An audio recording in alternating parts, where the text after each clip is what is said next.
All right, so that's the first step. All we want to do is take our numbers, divide the milliliters by 1,000 to get liters, and then just plug in the values we got into the molarity equation. Okay. So far, so good on that. Hopefully, that part's not too bad. All right, next what we're going to do is we're going to rearrange the equation so that moles is by itself. So if you notice, there is 0.1 on the bottom of the fraction. So we just multiply by 0.1 on both sides. If we do that, the 0.1s on this side cancel out. We're left with only moles. And then on the left side, we just need to do 0.1 times 0.5. Okay. So just basic algebra, we're just solving for a variable. So the math part shouldn't be too difficult.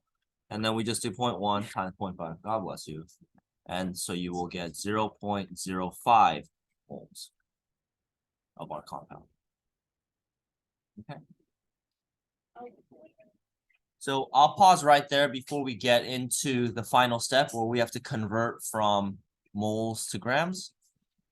But any questions on that?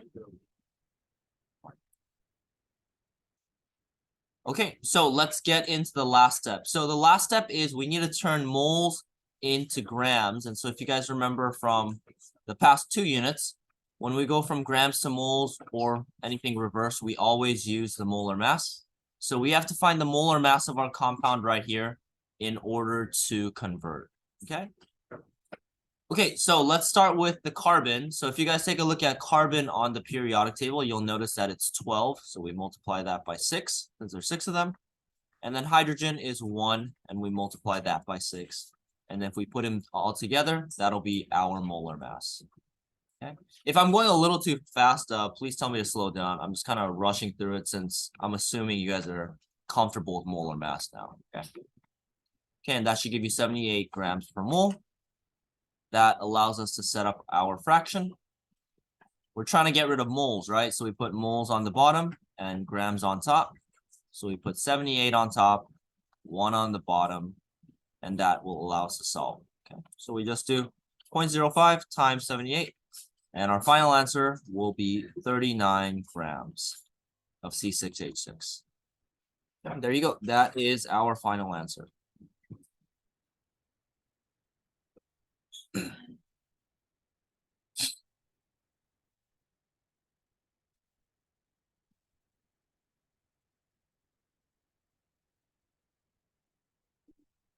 Oh, 3.9, my fault.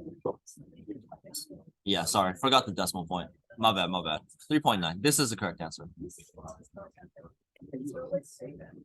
All right, any questions on that? Hopefully you guys are comfortable using the molarity equation because you'll be combining that with stoichiometry today. So we'll be manipulating these numbers a little bit more.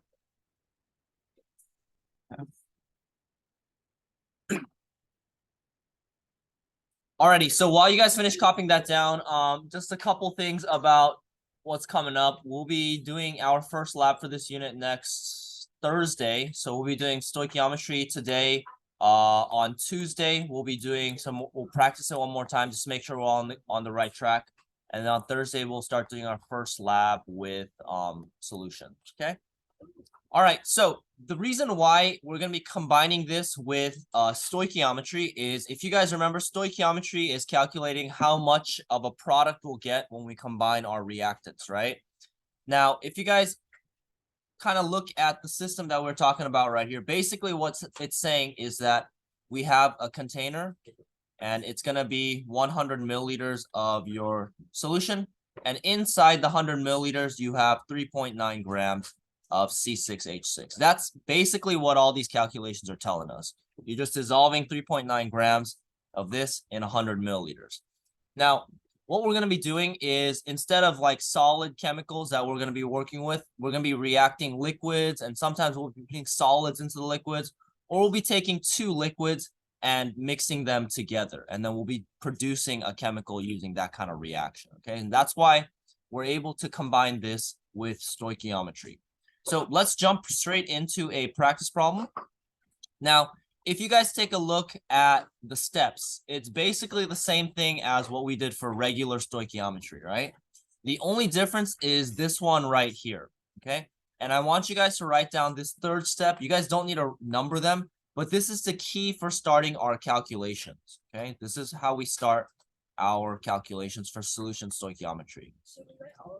No, you guys have steps 1, 2, and 4. We're just adding a step in between. This is the 1, 2, and 4 are things we already did for regular stoich, right?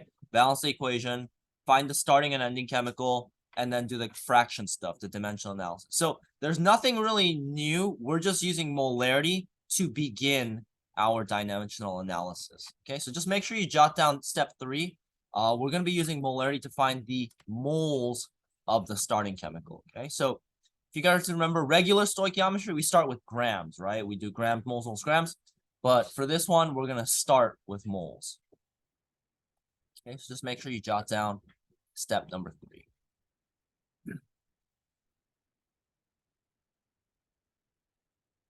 Okay, so if you guys finish writing out step number 3, I'll give you guys 2 minutes. Let's see if you guys still remember how to do this. Let's see if you guys can balance this chemical equation since we'll be referring back to it.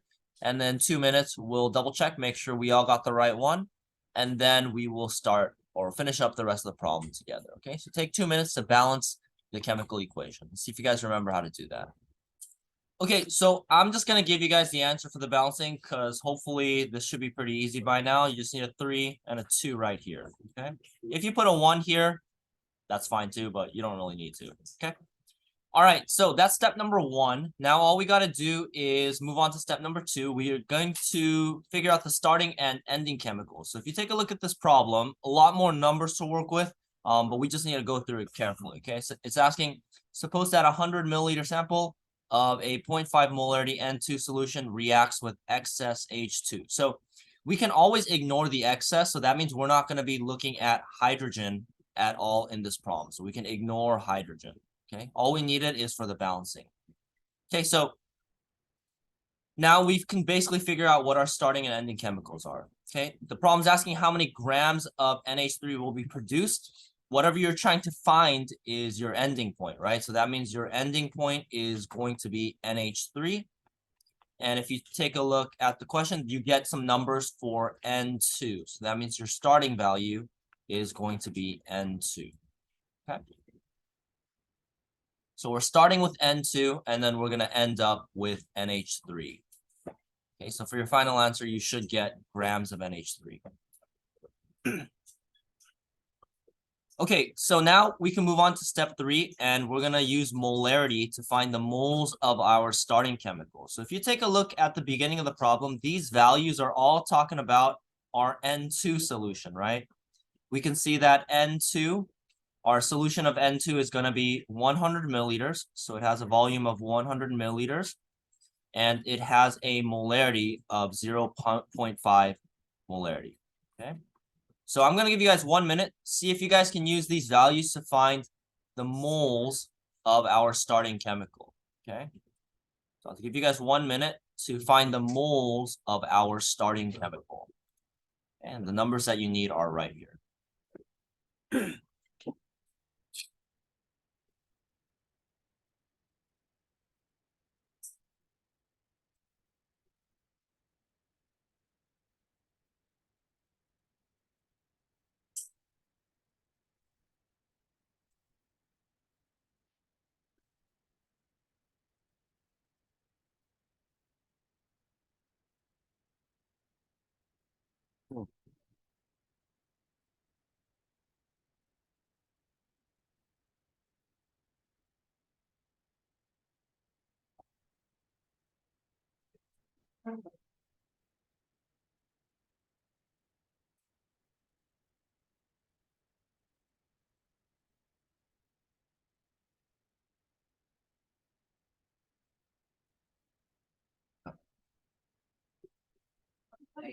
All the papers are stored on. I'm just going to sort them out. No name ones. Or not no name ones, but like the ones that no philosophy. So I'm just going to sort them out. You can look at on campus. Thank you. And then I'm gonna once you're done, I'm gonna have you pass my steps in class. Okay. You'll try to get in the binder, but if not, I'll give you the names. Okay. Alrighty, guys, let's go over this part of the equation. So this should have been pretty easy. We just did a problem like it. We're gonna use the molarity equation, moles over liters. and then we just need to rearrange it. So you should have gotten 0.5 molarity is equal to moles, and make sure that you guys turn it into liters. So it should be 0.1 liters. Okay. All right, so if we multiply these together, that should give us an answer of 0.05 moles of N2. Okay. So if you got that, good work. That's step 3. Now all we got to do is the fraction portion, and then we'll be all done with the problem. Okay. Okay, so let's take this number right here, 0.05 moles of N2. That's going to be our starting number for this problem. And then we're going to be setting up some fractions. Okay, now there's going to be a different number of fractions than our regular stoichiometry.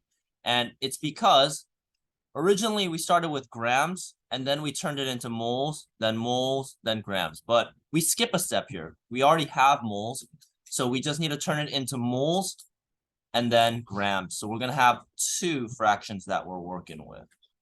Okay, so we only need 2 more fractions. And so we'll have moles on the top, grams, moles on the bottom, and moles on the bottom. So this is what the setup is going to look like. Okay, so when we do step 3, we actually skip a step. We skip one of the fractions, so we only need 2 of them in order to finish the problem. Okay.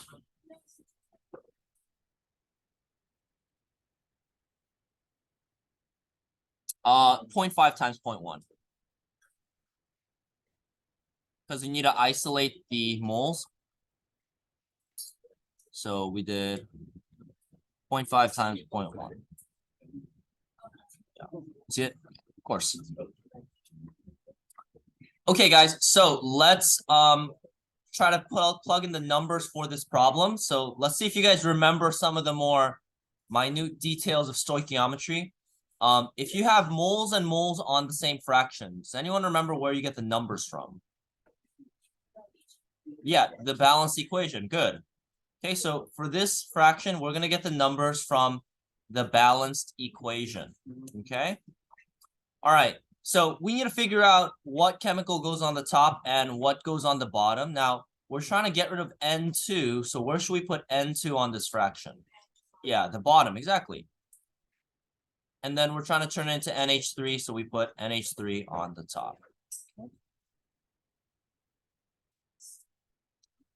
All right, so we can plug in our values from the balanced equation. If you take a look at N2, what number is in front of N2? Yeah, 1. And then NH3 has 2. So we put a 2 right there. And there you go. That is our setup. And that allows us to cancel out moles of N2.